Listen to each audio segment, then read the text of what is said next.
Hello guys, welcome back to a brand new episode of Tektopia Dream Village. I'm Peter Lanning. Today we're starting off today's episode with a little time lapse of me building the range that we have been planning and starting out from the last episode, and it's actually been going great if you guys see after the end of this time lapse. And I just want to tell you guys thanks for the great support from the past few videos. I've been trying my absolute best of making them the best quality I can. And in today's episode, I'm probably just going to be finishing the range and farms, and there are a few plans I'm going to be telling you about the range and how we're going to be making it workable for the village and the villagers that's going to support the village. Alright, let's jump right into the time lapse.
And with a little time lapse starting today's episode, we have finished the outside and pretty much the majority of the biggest range house right here. After we have already finished the little bottom part from last episode, and as you guys can see, I use a lot of acacia wood here and there, and also some polished iron and polished andesite, so it won't look too boring. And also, if you guys can already realize, I made a huge tower. I haven't decided what I'm gonna to be putting inside it, but if you guys have been going to farm or you've been living in farm, you guys will probably know these are kind of towers that stores all the crops and weeds and all that kind of stuff in farm from the farm and ranches. But since we're not using this whole house for a farm, we're using this for a range. I have just to decide probably make it a little house for the villagers who's tending this thing, or just pretty much a house for the villagers. But this turned out pretty much better than I thought actually. I'm going to probably be changing a little here and there, like this polished and the side little too repetitive on the top of the roof and on the side. But it turned out pretty well, so I'm pretty happy with it. And on the inside, I guess you guys can see I haven't done much yet. It's pretty messy, and I'm probably definitely going to be changing stuff here and there. And also, as you can see on the floor, I have choose path block because after testing with all the other kind of block like gravel, coarse dirt, and the other one, it just doesn't seem right. And then when I choose to use path block, it just feels so much better. Even though it's just one type of block, after I added all the other details and decorations, it will just look so much better. And now let's put the farm range house aside for a second. Let's start building some tents for the cows and chickens and pretty much all the farming animals to live in and sleeping at night. Let's get right into it.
And after the short time lapse, I've finished the little pen for the horses. I'm going to be putting inside these 3 little pen here, and I also finished the pathway from the little crossroad here connecting to the center of the village and to the mine shaft and the little beach house we have built from the last episode.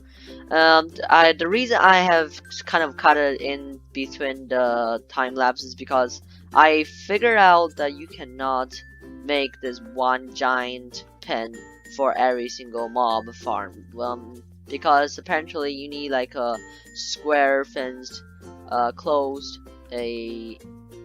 fence pen. If you have a door right here, you need to put the item frame right here and then put the pig pen inside, and so it will begin shining. But if you saw from the time lapse, I tried doing so on the giant gate order, and they definitely did not work probably because it's too big, so the mod does not recognize the sides and the outside layer of the pen. And also, as you guys can see, I have been cutting off a little here and there, and so because of this reason, I wanted to tell you guys my plan for the pen, and I wanted to make all of them inside here since I don't have any decorations inside, and it's a pretty big area. I wanted to make every single pen inside. That's obviously workable pens, and outside I would just make putting out some pigs and sheep and cows for just decoration purposes, but inside I will make it a real workable pens that the villagers or the butchers can use in the future.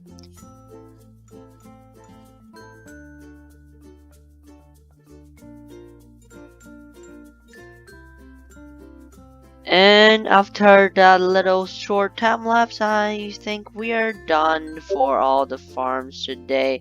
I have finished this little house for the farmers and ranchers that's going to be living and tending the whole ranch. And I have probably gonna make it 2 bedrooms just in case the butcher wants to live in here too. And as you guys can see, today we have made probably a lot of progress. I've finished this big giant house, a little apartment right there, and some decoration, which we are definitely not done yet, but we have pretty much mapped out a whole general ranch today in today's one episode. And I know there's still nothing here and pretty dark in here, but that is what we are going to be doing the next episode.